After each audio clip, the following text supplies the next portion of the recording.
berunjuk rasa menuntut turunkan harga kebutuhan pokok dan cabut ribuan pemudik yang berdatangan di Pelabuhan Parepare, Sulawesi Selatan membawa berkah bagi para dari Jabodetabek dan secara bahwa agenda hari ini direncanakan ribuan ratusan buruh akan mendatangi melaksanakan kantor pusat aksi pengelola demonstrasi menuntut kenaikan harga di Provinsi Jawa Timur. Saat ini kami berada di depan kantor Jawa Barat menuntut kenaikan upah minimum kabupaten. Aksi tersebut berdampak kemacetan yang panjang hingga ke ruas tol Jakarta Cikampek. Investasi dari dalam dan luar negeri dalam rangka menambah kesempatan kerja, mengurangi pengangguran, serta meningkatkan kesejahteraan buruh dan tenaga kerja. Sekali lagi, selamat Hari Buruh Internasional 2023. Terima kasih. Wassalamualaikum warahmatullahi wabarakatuh.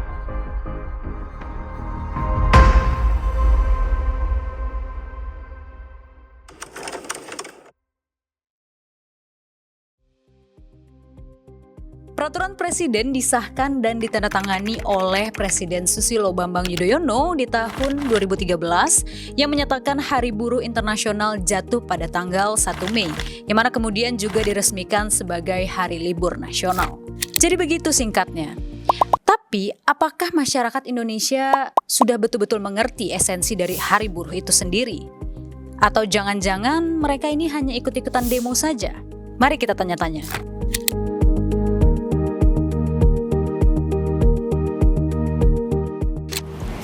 Mei. Nasional atau internasional tanggal 1 Mei. Tanggal 1 Mei.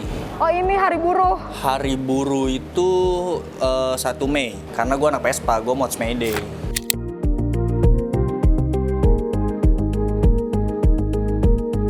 Abad ke-20 di negara Soviet. Aduh, gue nggak tahu lagi. Kayaknya di... Nggak tahu. Masa nggak tahu, Kak? Ih. Pada abad 20 di Uni Soviet. Prancis nggak sih kalau buruh itu, atau Inggris? Kalau nggak salah di abad ke-18 di negara Inggris.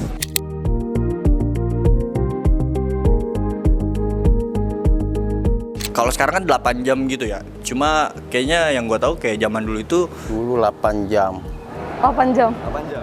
15. Itu 16 jam. Hah? Betul? 16 jam dulu. Oh iya. Kayak kerja Rodi. Oh, 16 jam. Ya beda sejam lah ya.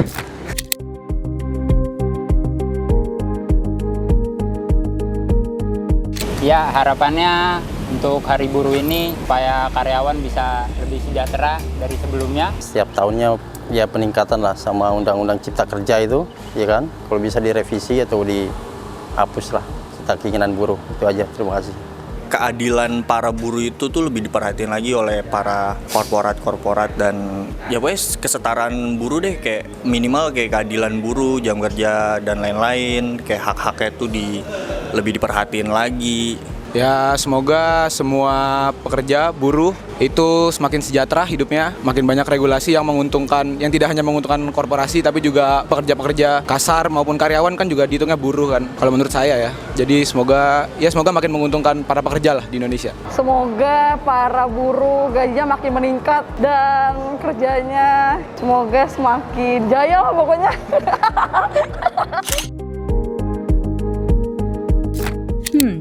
Jadi belum semua yang tahu tentang Hari Buruh itu dan kenapa harus tanggal 1 Mei.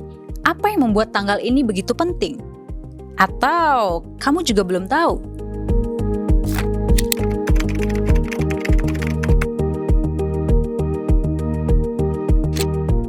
Setiap tahun, tepatnya pada tanggal 1 Mei, kita sudah pasti merayakan Hari Buruh.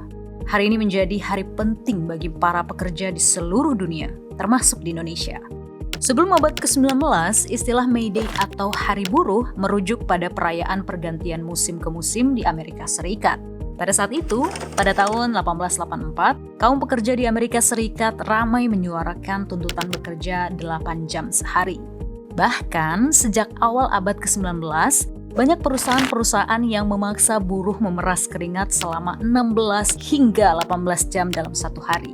Maka, ketika kelas buruh dalam jumlah besar menghimpun diri dalam serikat-serikat buruh dan menyampaikan aspirasinya pada 1886, gerakan itu menemukan momentumnya. Sebelum Mei 1886, puluhan ribu buruh di Amerika Serikat kerap melakukan pemogokan. Pada 1 Mei, sebanyak 30.000 pekerja di Chicago turun ke jalan bersama-sama dan seketika membuat kota lumpuh total. Pada saat itu, ada 3 organisasi pekerja yang mengorganisir protes, yaitu Knights of Labor, Federation of Organized Trades and Labor Unions, and International Working Men's Association yang juga dikenal sebagai First International. Dalam beberapa hari, demonstrasi dan mogok kerja menyebar ke seluruh Amerika Serikat, termasuk kota-kota besar seperti Chicago, New York, dan Boston. Totalnya tak kurang dari 350.000 diorganisasikan Federasi Buruh Amerika untuk mogok kerja. Pada 4 Mei 1886 di lapangan Haymarket, buruh kembali menggelar aksinya dalam jumlah yang lebih besar. Ini sekaligus wujud protes terhadap tindakan represif aparat. Cuaca hari itu buruk dan banyak peserta aksi lantas membubarkan diri. Dari ribuan pendemo yang bertahan di lapangan hanya tersisa ratusan orang. Pada saat itulah 180 polisi datang dan memaksa aksi segera dibubarkan. Kala orator terakhir hendak turun dari mimbar, menuruti peringatan petugas, sebuah bom meledak di barisan polisi. 1 orang tewas dan melukai 70 orang. Sontak saja, polisi menembaki kerumunan buruh yang mengakibatkan banyak yang tewas dan luka-luka. Tidak diketahui pelaku pelemparan bom tersebut. Namun, media massa dan segolongan politisi menuduh kaum sosialis dan anarkis adalah dalang di baliknya. Tempat-tempat pertemuan para aktivis jadi sasaran penyerangan polisi. 8 tokoh yang dianggap golongan anarkis yang aktif di Chicago dituntut dengan tuduhan pembunuhan terencana. Pada 21 Juni 1886, mereka divonis hukuman mati dan digantung pada 11 November 1887. Kerusuhan di Haymarket berdampak sangat luas, dunia pun turut bersimpati. Puncaknya, pada Kongres Sosialis Internasional II di Paris, pada bulan Juli 1889, menetapkan 1 Mei sebagai hari libur para buruh. Untuk memperingatinya, kaum buruh mengibarkan bendera merah sebagai simbol pengorbanan. Pada abad ke-20, hari libur 1 Mei tersebut mendapat pengesahan resmi dari Uni Soviet dan juga dirayakan sebagai Hari Solidaritas Buruh Internasional, terutama di beberapa negara komunis. Namun begitu, Amerika Serikat tidak merayakan Hari Buruh pada 1 Mei, tapi pada hari Senin pertama di bulan September.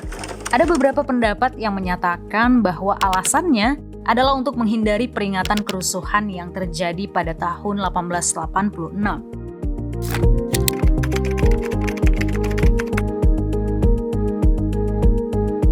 Di Indonesia sendiri, Hari Buruh diperingati pada 1 Mei 1918 oleh Serikat Buruh Kuntang Kue. Gagasan ini muncul setelah seorang tokoh kolonial Adolf Busch mengkritik harga sewa tanah milik kaum buruh yang terlalu murah untuk dijadikan perkebunan. Pada tahun 1926, Hari Buruh sempat ditiadakan karena pemerintah Hindia Belanda waspada akan perlawanan dari para kaum komunis. Perlawanan itu sempat ada walaupun gagal. Ya, akibatnya setelah perlawanan gagal, peringatan Hari Buruh tidak pernah ada lagi pada tahun-tahun berikutnya karena mendapat beberapa tekanan dari pemerintah Hindia Belanda. Usai kemerdekaan, peringatan Hari Buruh untuk kali pertama diperbolehkan, bahkan dianjurkan untuk diperingati pada era Kabinet Syahrir. Kepada para pengusaha, Menteri Sosial Maria Ulfa memaklumatkan supaya upah buruh yang merayakan Hari Buruh tetap dibayar. Kabinet Syahrir mendukung perayaan Hari Buruh 1 Mei karena Syahrir seorang tokoh sosialis demokrat yang bercita-cita menjadikan gerakan buruh sebagai sumber mobilisasi massa. Oleh sebab itu, Maria yang sejalan dengan Syahrir menjalankan program tersebut tanpa ragu. Hari Buruh sempat dilarang pada masa Orde Baru. Gerakan Hari Buruh kerap diidentikan dengan aktivitas dan paham komunis. Namun, mulai 1 Mei 1995, Hari Buruh mulai rutin digelar di berbagai kota. Puncaknya adalah pada zaman reformasi. Hari Buruh kembali rutin dirayakan di berbagai kota. Mereka tidak lagi menuntut soal pengurangan jam kerja, namun mereka menuntut kesejahteraan hingga penghapusan sistem alih daya. B.J. Habibie sebagai presiden pertama di era reformasi melakukan ratifikasi konvensi ILO nomor 81 tentang kebebasan berserikat buruh. Dari tahun ke tahun, 1 Mei selalu menjadi ajang buruh untuk menuntut hak-haknya, mulai dari upah yang pembayarannya tertunda, jam kerja dan upah yang tidak layak, hak cuti, hingga tunjangan hari raya yang bisa dinikmati masyarakat Indonesia hingga hari ini. Kepada seluruh buruh di Indonesia, terima kasih atas dedikasimu untuk negeri ini.